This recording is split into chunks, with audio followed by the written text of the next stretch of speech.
ये बात तो सबको पता है कि 100 ग्राम ओवरवेट होने की वजह से उन्हें डिस्क्वालीफाई कर दिया गया। पर आखिर वो 100 ग्राम ओवरवेट हुई किस वजह से थी? आखिर पेरिस ओलंपिक्स में किसकी गैर जिम्मेदारी के कारण उनका वेट उनकी कैटेगरी से ओवरवेट हुआ? आखिर इतने बड़े प्लेयर को रोडों पर ऐसे क्यों घसीटा गया? आखिर इंडियन पॉलिटिक्स का इसमें कितना हाथ था? इंडिया कैसे एक गोल्ड लाते लाते रहेगी? सब कुछ जानने के लिए बने रहिए मेरे साथ। नमस्कार दोस्तों, मैं हूं नकुल राजपूत, एक just started highway fitness trainer और एक कबड्डी प्लेयर।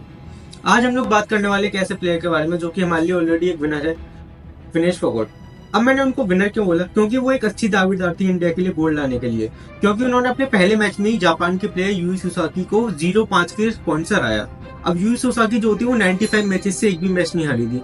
विनेश ने क्वार्टर और सेमीफाइनल को क्रॉस करके फाइनल्स में अपनी जगह बना ली थी और बहुत ज्यादा चांसेस थे कि वो गोल्ड लेके आएंगे इंडिया के लिए, पर फिर भी उन्हें डिस्क्वालीफाई कर दिया गया। अब इस सब का जो कारण था वो था इंडियन पॉलिटिक्स। अब इंडियन पॉलिटिक्स का इसमें हाथ कैसे आ गया? ना इस बारे में आपने कहीं सुना होगा, ना किसी को बात करते देखा होगा, पर इसकी जो असल वजह थी वो यही थी। सब कुछ समझने के लिए हमें स्टार्टिंग करनी होगी बिल्कुल शुरू से, ताकि हम समझ सके कि विनेश ने कितने छोटे से स्टार्टिंग की थी और कितना कठिन परिश्रम किया था यहाँ तक पहुंचने के लिए, कितने कॉमनवेल्थ हेल्थ गेम्स खेले थे, कितने एशियन गेम्स खेले थे यहाँ तक पहुंचने के लिए। पर आखिर में क्या हुआ, उन्होंने रेसलिंग से ही रिटायरमेंट ले लिया। दंगल मूवी में जो कुछ चेहरे नहीं दिखाए गए वो थे विनेश फोगाट और हरविंदर सिंह फोगाट के। विनेश फोगाट और हरविंदर सिंह ने भी अपनी शुरुआती ट्रेनिंग दंगल मूवी की गीता बबीता संगीता के साथ स्टार्ट की थी, पर विनेश के सिर से 9 साल की उम्र में ही उनके पिता का साया चला गया, जिस कारण उनके बड़े भाई को घर की जिम्मेदारी के लिए रेसलिंग से अलविदा लेनी पड़ी। पर विनेश अपने ताऊ महावीर फोगाट और अपनी बहन संगीता बबीता के साथ अपनी ट्रेनिंग को बरकरार रखती हैं। फिर उनकी मेहनत रंग लाने लगती है और फिर वो 2022, 2018, 2014 में लगातार कॉमनवेल्थ गेम्स में गोल्ड लाई और उसके अलावा वो एशियन गेम्स जैसे कई गेम्स एसोसिएशंस में भी अनेकों गोल्ड, सिल्वर, ब्रॉन्ज लेके आई।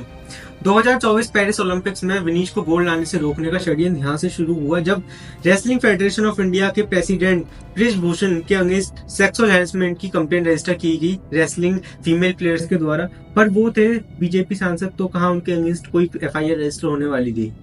तो सिर्फ FIR रजिस्टर कराने के लिए विनेश फोगाट उन सभी लड़कियों के साथ धरने पर बैठी, पर फिर भी पुलिस द्वारा एक्शन लिए गए और उन्हें खींच घसीट करके बस में बैठा कर ले जाया गया।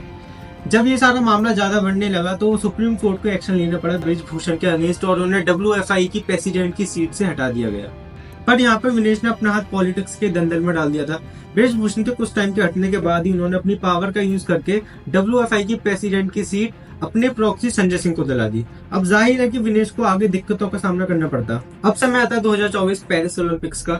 अब विनेश ने अपने दम पर ओलंपिक्स में सिलेक्शन तो ले लिया था, पर एक रेसलिंग प्लेयर को दिया जाता है फिजियोथेरेपिस्ट, जिसका काम होता है कि वो उस प्लेयर का वेट उसकी वेट कैटेगरी से ज्यादा न जाने दे। एक पर्टिकुलर वेट कैटेगरी में रहने के लिए प्लेयर अपना खाना पीना बहुत लिमिटेड कर देता है, पर जब वो स्ट्रेंथ के लिए दोबारा कुछ खाता पीता है तो उसका वेट बढ़ जाता है।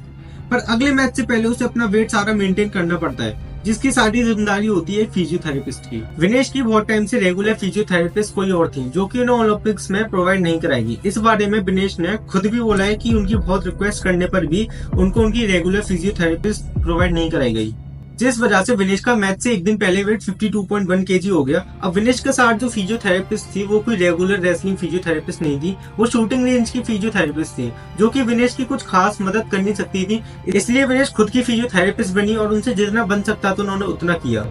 वो पूरी रात बिना कुछ खाए पिए दौड़ती रही, स्किपिंग करती रही, अपने बाल काटे, यहाँ तक कि उन्होंने अपना खून भी निकाला। पर अगली सुबह तक सिर्फ वो अपना 50 किलो 100 ग्राम वेट ही कर पाई।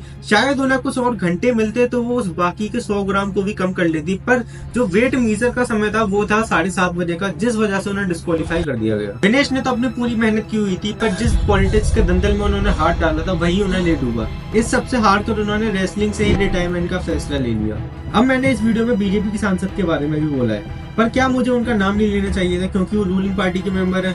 तो हमें कैलकाटा मेडिकल रेप केस के एक्यूज को भी छोड़ देना चाहिए, क्योंकि उसके भी बहुत सारे पावरफुल कनेक्शंस हैं जो कि उसे बचाने की कोशिश कर रहे हैं। जानेंगे इस बारे में विस्तार में पर अगली वीडियो में। धन्यवाद।